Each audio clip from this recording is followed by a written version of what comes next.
Assalamualaikum warahmatullahi wabarakatuh. Perkenalkan kami dari kelompok 2 PPKN dengan anggota Andriana Kaisar, Anita Syarif, Dafan Faizaki, Davin Faizaki, Fadilatul Aziza, dan Hasana Alhayu Revion. Selanjutnya, terima kasih kepada Ibu Yeni selaku guru mata pelajaran PPKN dan guru pembimbing kami yaitu Ibu Agnes Julio. Pada materi ini terbagi atas 3 submateri, yaitu yang pertama, hakikat perlindungan dan penegakan hukum, yang kedua, peran lembaga penegak hukum dalam menjamin keadilan dan kedamaian, yang ketiga, dinamika pelanggaran hukum. Di sini saya akan membahas tentang submateri yang pertama, yaitu hakikat perlindungan dan penegakan hukum. Poin 1 yaitu pengertian perlindungan dan penegakan hukum. Perlindungan hukum adalah upaya melindungi masyarakat dari ancaman bahaya yang datang dari sesama manusia, baik yang mengatasnamakan pribadi maupun kelompok atau lembaga. Menurut Andi Aziz, perlindungan hukum dapat dimaknai sebagai upaya yang dilakukan secara sadar oleh setiap orang maupun lembaga pemerintahan yang bertujuan mengusahakan dan memenuhi kesejahteraan hidup sesuai dengan hak-hak asasi yang ada. Selanjutnya, penegakan hukum. Penegakan hukum adalah proses dilakukannya upaya tegaknya norma-norma hukum secara nyata sebagai pedoman hubungan hukum dalam kehidupan bernegara. Menurut Sajipto, penegakan hukum adalah proses perwujudan ide-ide seperti keadilan, kepastian hukum, dan kemanfaatan sosial yang bersifat abstrak menjadi kenyataan. Lanjut kepada poin yang kedua, yaitu unsur-unsur perlindungan dan penegakan hukum. Unsur-unsur ini terbagi atas 4 bagian, yaitu yang pertama, adanya jaminan dari pemerintah terhadap warga negara. Yang kedua, adanya jaminan kepastian hukum bagi setiap warga negara. Yang ketiga, unsur-unsur ini harus berkaitan dengan hak-hak warga negara. Dan yang keempat, adanya sanksi hukuman bagi pihak yang melanggar. Lanjut kepada poin ketiga, yaitu Undang-Undang Republik Indonesia yang mengatur tentang perlindungan hukum. Ada 5 undang-undang, yaitu yang pertama, Undang-Undang RI Nomor 8 Tahun 1999 tentang perlindungan konsumen. Yang kedua, Undang-Undang RI Nomor 19 Tahun 2002 tentang hak cipta. Yang ketiga, Undang-Undang RI Nomor 15 Tahun 2001 tentang merek. Nomor 4, Undang-Undang RI Nomor 14 Tahun 2001 tentang hak paten. Yang kelima, Undang-Undang RI Nomor 29 Tahun 2000 tentang perlindungan varietas tanaman. Assalamualaikum warahmatullahi wabarakatuh. Saya Andriana Kaisar, nomor absen 7, akan melanjutkan presentasi dari Anita Syarif. 2. Pentingnya perlindungan dan penegakan hukum. Perlindungan dan penegakan hukum sangat penting dilakukan karena dapat mewujudkan hal-hal berikut. A. Tegaknya supremasi hukum. Hukum mempunyai kekuasaan mutlak dalam mengatur pergaulan manusia di berbagai macam kehidupan. 2. Tegaknya keadilan. Tujuan hukum adalah mewujudkan keadilan bagi setiap warga negara. Mewujudkan perdamaian dalam kehidupan masyarakat. Menurut Sarjono Sukonto, perlindungan dan penegakan hukum dipengaruhi oleh beberapa faktor. A. Hukumnya. Undang-undang yang dibuat tidak boleh bertentangan dengan ideologi negara. B. Penegak hukum. Penegak hukum harus menjalankan perannya masing-masing yang telah diatur oleh peraturan perundang-undangan. C. Masyarakat. Masyarakat harus memahami dan mengetahui hukum yang berlaku serta menaatinya dengan penuh kesadaran. D. Sarana. Sarana yang dimaksud di sini adalah tenaga manusia yang terlatih dan terdidik, peralatan yang memadai, organisasi yang baik, keuangan yang cukup, dan sebagainya. D. Kebudayaan. Kebudayaan harus mencakup nilai-nilai dasar yang mendasari hukum yang berlaku. Sekian presentasi dari saya. Materi selanjutnya akan dilanjutkan oleh Dafan Faizaki. Baiklah, saya Dafan Faizaki, nomor absen 9, akan melanjutkan presentasi. Selanjutnya, B. Peran lembaga penegak hukum dalam menjamin keadilan dan kedamaian. 1. Peran Kepolisian Republik Indonesia. Berperan dalam memelihara keamanan dan ketertiban masyarakat, menegakkan hukum, serta memberikan perlindungan, pengayoman, dan pelayanan kepada masyarakat dalam rangka terpeliharanya keamanan dalam negeri. 16 Undang-Undang Republik Indonesia Nomor 2 Tahun 2002 tentang Kepolisian Republik Indonesia telah menetapkan kewenangan sebagai berikut. A. Melakukan penangkapan, penahanan, penggeledahan, dan penyitaan. B. Melanggar setiap orang meninggalkan atau memasuki tempat kejadian perkara untuk kepentingan penyidikan. C. Membawa dan menghadapkan orang kepada penyidik dalam rangka penyidikan. D. Menyuruh berhenti orang yang dicurigai dan menanyakan serta memeriksa tanda pengenal diri. E. Melakukan pemeriksaan dan penyitaan surat. Selanjutnya, 2. Peran Kejaksaan Republik Indonesia. Kejaksaan Republik Indonesia merupakan lembaga negara yang melaksanakan kekuasaan negara, khususnya di bidang penuntutan. Penuntutan merupakan tindakan jaksa untuk melimpahkan perkara pidana ke pengadilan negeri yang berwenang dalam hal dan menurut cara yang diatur dalam undang-undang dengan permintaan supaya diperiksa dan diputus oleh hakim di sidang pengadilan. Berdasarkan Undang-Undang Republik Indonesia Nomor 16 Tahun 2004 tentang Kejaksaan Republik Indonesia, Kejaksaan sebagai salah satu lembaga penegak hukum dituntut untuk lebih berperan dalam menegakkan supremasi hukum, pelindungan kepentingan umum, penegakan HAM, serta pemberantasan korupsi. Selanjutnya, 3. Peran hakim sebagai pelaksanaan kekuasaan penghakiman. Kekuasaan penghakiman di Indonesia dilakukan oleh Mahkamah Agung.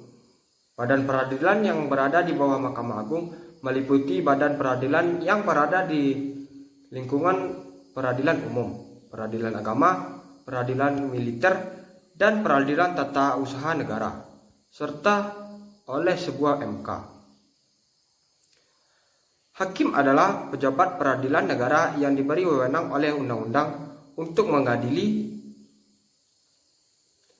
Mengadili merupakan serangkaian tindakan hakim untuk menerima, memeriksa, dan memutuskan perkara hukum berdasarkan asas bebas, jujur, dan tidak memihak di sebuah sidang pengadilan berdasarkan ketentuan perundang-undangan. Baiklah, presentasi selanjutnya akan dilanjutkan oleh Dafin Faizaki. Pada Dafin, kita persilakan. Baiklah, saya Dafin Faizaki, nomor absen 10, akan melanjutkan presentasi. Nomor 4. Peran advokat dalam penegakan hukum. Advokat adalah orang yang berprofesi memberi jasa hukum, baik di dalam maupun di luar pengadilan. Pernyataan untuk menjadi advokat di Indonesia diatur dalam pasal 3 UU Republik Indonesia Nomor 18 Tahun 2003 tentang advokat, yaitu: pertama, warga NRI. Yang kedua, bertempat tinggal di Indonesia. Yang ketiga, tidak berstatus sebagai pegawai negeri atau pejabat negara. Yang keempat, berusia sekurang-kurangnya 25 tahun. Yang kelima, berjazah sarjana yang berskala terbelakang pendidikan tinggi hukum. Yang keenam, lulus ujian yang diadakan oleh organisasi advokat. Yang ketujuh, magang sekurang-kurangnya 2 tahun terus-menerus pada kantor advokat. 8, tidak pernah dipidana. Dan yang terakhir, berperilaku baik, jujur, dan bertanggung jawab. Tugas dari advokat secara khusus adalah membuat dan mengajukan gugatan, jawaban, rangkaian, memberikan pembuktian, mendesak segera disidang atau diputuskannya perkara. Adapun yang menjadi hak advokat adalah yang pertama, advokat bebas mengeluarkan pendapat atau bertanya dalam membela perkara, menjadi tanggung jawabnya. Yang kedua, advokat bebas dalam menjalankan tugas profesinya untuk membela perkara.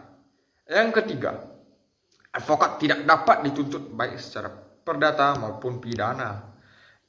Dan yang keempat, advokat berhak memperoleh informasi, data, dan dokumen lainnya. Yang kelima, advokat berhak atas keberhasilan hubungannya dengan klien. Baiklah, selanjutnya nomor 5. Peran Komisi Pemberantasan Korupsi atau KPK.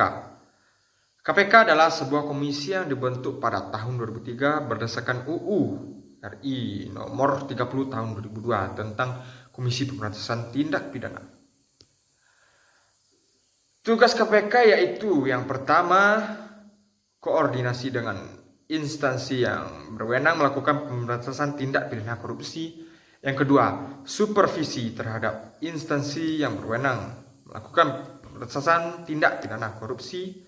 Yang ketiga, melakukan penyelidikan dan penuntutan terhadap tindak pidana korupsi. Yang keempat, melakukan tindakan-tindakan pencegahan tindak pidana korupsi. Yang kelima, melakukan monitor terhadap penyelenggaraan pemberantasan korupsi yang berwenang sebagai berikut. Yang pertama, mengordinasikan penyelidikan dan penuntutan terhadap tindak pidana korupsi. Yang kedua, menetapkan sistem pelaporan dalam kegiatan pemberantasan tindak korupsi. Yang ketiga, meminta informasi tentang kegiatan pemberantasan tindak pidana korupsi. Yang keempat, melaksanakan dengan pendapat atau pertemuan dengan instansi yang berwenang. Yang kelima, meminta laporan instansi terkait pencegahan tindak pidana korupsi. KPK berpedoman pada asas yang pertama, kepastian hukum, yakni asas dalam negara hukum yang mengutamakan landasan peraturan per-UU, kepatuhan, dan keadilan dalam setiap kebijakan menjalankan tugas dan wewenang KPK. Yang kedua, keterbukaan, yakni asas yang membuka diri terhadap hak masyarakat untuk memperoleh informasi yang benar-benar jujur. Yang ketiga, akuntabilitas. Yang keempat, kepentingan umum.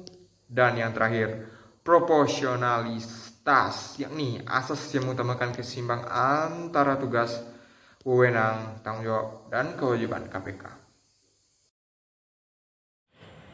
Baiklah, saya Fadila Taliza, nomor absen 11, akan melanjutkan presentasi yaitu submateri ketiga, dinamika pelanggaran hukum. 1. Berbagai kasus pelanggaran hukum. Pelanggaran hukum disebut juga perbuatan melawan hukum, yaitu tindakan seseorang yang bertentangan atau tidak sesuai dengan aturan-aturan yang berlaku. Pelanggaran terhadap satu ketentuan hukum merupakan pada hakikatnya merupakan pelanggaran terhadap 1. Aturan agama, 2. Dasar negara, 3. Konstitusi negara, 4. Norma sosial lainnya.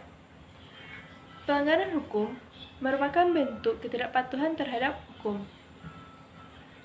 Ketidakpatuhan terhadap hukum dapat disebabkan oleh dua hal, yaitu yang pertama, pelanggaran hukum oleh si pelanggar sudah dianggap sebagai kebiasaan. Yang kedua, hukum yang berlaku sudah tidak sesuai dengan tuntutan kehidupan. Contoh perilaku yang bertentangan dengan hukum yaitu pertama di lingkungan rumah atau keluarga.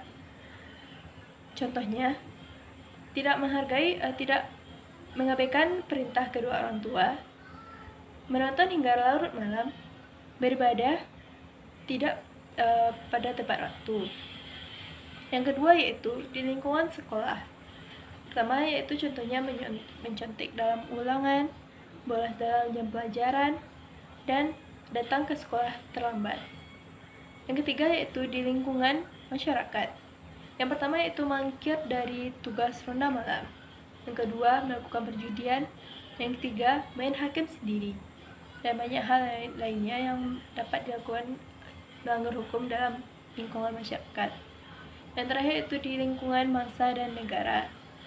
Contohnya itu tidak memiliki KTP, tidak memiliki SIM, melanggar rambu lalu lintas, dan merusak fasilitas negara dengan sengaja, dan banyak hal lainnya. Yang kedua yaitu macam-macam sanksi atas pelanggaran hukum. 1. Norma agama merupakan petunjuk hidup yang bersumber dari Tuhan yang disampaikan melalui utusan-utusannya, yaitu rasul atau nabi yang berisi perintah, larangan, ataupun anjuran-anjuran. Yang kedua contohnya yaitu beribadah, tidak berjudi, dan suka beramal. Sanksinya tidak langsung, karena diperoleh saat sudah meninggal dunia, yaitu dapat berupa pahala ataupun dosa. Yang kedua yaitu norma kesusilaan, merupakan pedoman hidup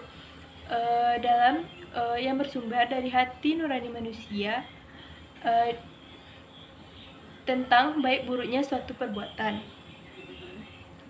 Contohnya yaitu berlaku jujur dan menghargai orang lain. Sanksinya tidak tegas karena hanya dapat dirasakan oleh diri sendiri. Yang ketiga yaitu norma kesopanan, merupakan pedoman hidup yang bersumber dari hasil pergaulan manusia di dalam lingkungan masyarakat. Contohnya yaitu menghargai orang yang lebih tua, tidak berkata kasar, dan menerima dengan tangan kanan. Sanksinya yaitu tidak tegas, tetapi dapat diberikan oleh masyarakat dalam bentuk celaan, cemoohan, ataupun pengucilan dalam pergaulan. Yang keempat yaitu norma hukum. Norma hukum merupakan pedoman hidup yang dibuat oleh badan yang berwenang, yang bertujuan untuk mengatur dan mengatur kehidupan manusia di dalam lingkungan bangsa dan bernegara. Yang contohnya yaitu harus tertib, harus sesuai prosedur, dan dilarang mencuri. Sanksinya yaitu tegas dan nyata, serta mengingat dan memaksa bagi setiap orang tanpa terkecuali. Baiklah, selanjutnya akan dilanjutkan oleh Hasanah Al-Hayu Revion.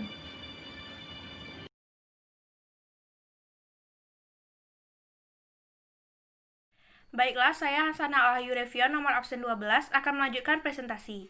Selanjutnya, disebutkan bahwa sanksi norma hukum adalah tegas dan nyata. Yang pertama tegas, berarti adanya suatu peraturan yang telah dibuat secara material yang telah diatur dalam peraturan perundang-undangan.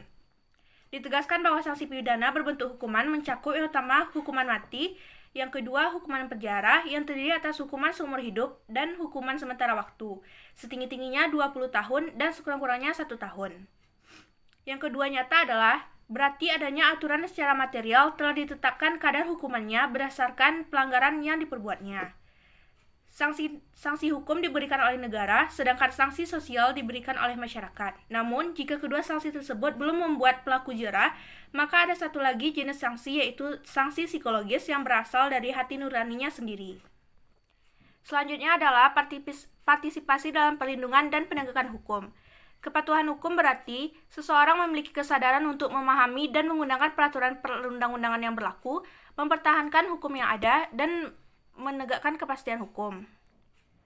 Adapun ciri-ciri seseorang yang berperilaku sesuai dengan hukum yaitu yang pertama, disenangi oleh masyarakat pada umumnya, tidak menimbulkan kerugian bagi diri sendiri dan orang lain, tidak menyinggung perasaan orang lain, menciptakan keselarasan, mencerminkan sikap sadar hukum, dan mencerminkan kepatuhan terhadap hukum. Beberapa contoh kepatuhan seseorang terhadap hukum dalam berbagai kehidupan ialah: yang pertama yaitu dalam lingkungan keluarga, contohnya yaitu menghormati anggota keluarga lainnya, ibadah tepat waktu, dan menjalankan perintah orang tua. Selanjutnya yaitu dalam kehidupan sekolah, contohnya yaitu menghormati kepala sekolah, guru, dan karyawan lainnya, tidak menyontek saat ulangan, dan memakai pakaian seragam yang telah ditentukan. Selanjutnya yaitu dalam kehidupan masyarakat, contohnya melaksanakan setiap norma yang berlaku di masyarakat, melaksanakan kerja bakti, dan menghormati antar tetangga. Selanjutnya, yang terakhir yaitu dalam kehidupan berbangsa dan bernegara, contohnya yaitu bersikap tertib di jalan raya, memiliki KTP dan SIM, serta membayar pajak. Baiklah, itulah hasil presentasi dari kelompok kami. Terima kasih atas segala perhatian dan mohon maaf apabila ada kesalahan. Assalamualaikum warahmatullahi wabarakatuh.